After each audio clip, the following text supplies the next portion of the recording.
Alio, valio, štai ir atvykom. Oras lepina toliau.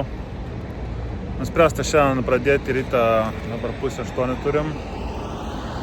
Lysiu į ilgiausią pasaulyje dviratininkų tunelį ir prasieisiu jį be dviračio. Kitą kartą su dviračiu lėksiu.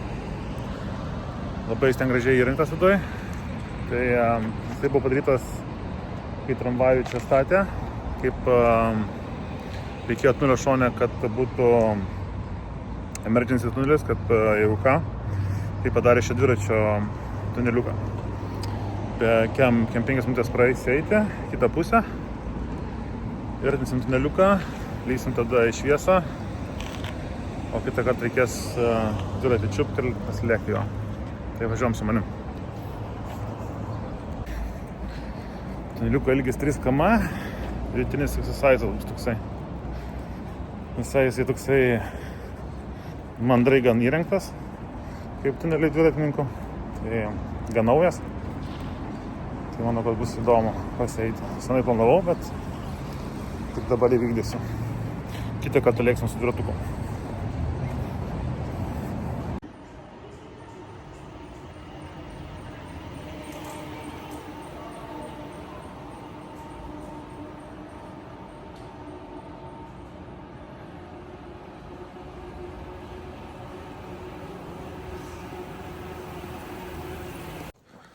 Pusę km praėjau.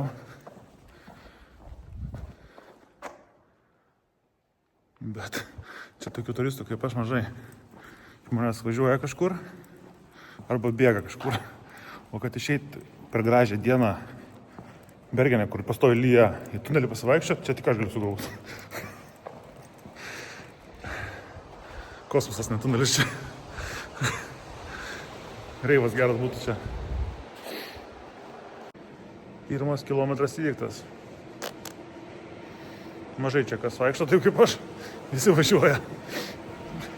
Lekia kažkur. Žmonės taip kreivai žiūri, ką tas čia. Pirmą km.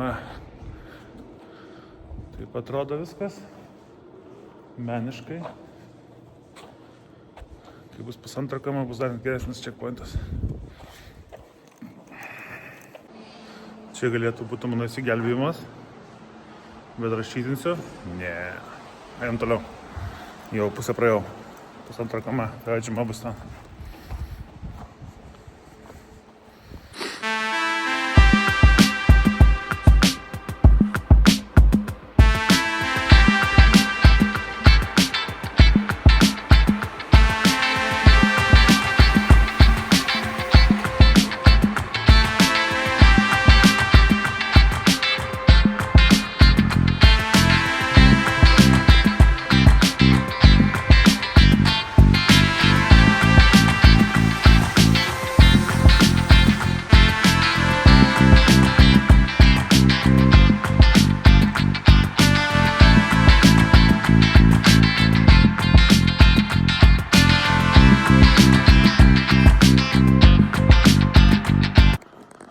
Labai įdomi instaliacija.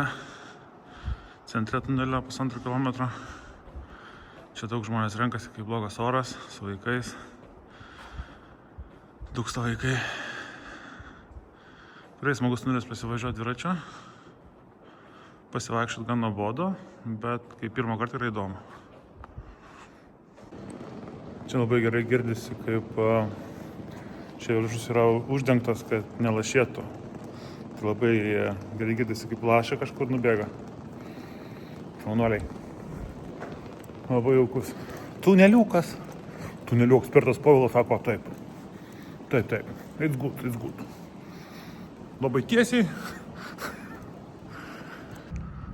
Nu, pagaliau smagu matyti tunelio gale šviesą.